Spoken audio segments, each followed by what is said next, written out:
तर क्या राम्रो देखा क्या आज है घामले क्लियर वातावरण भएर है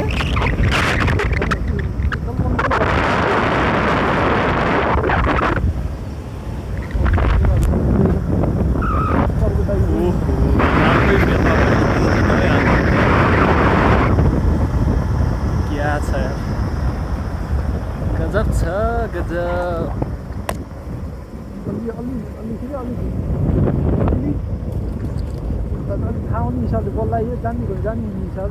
है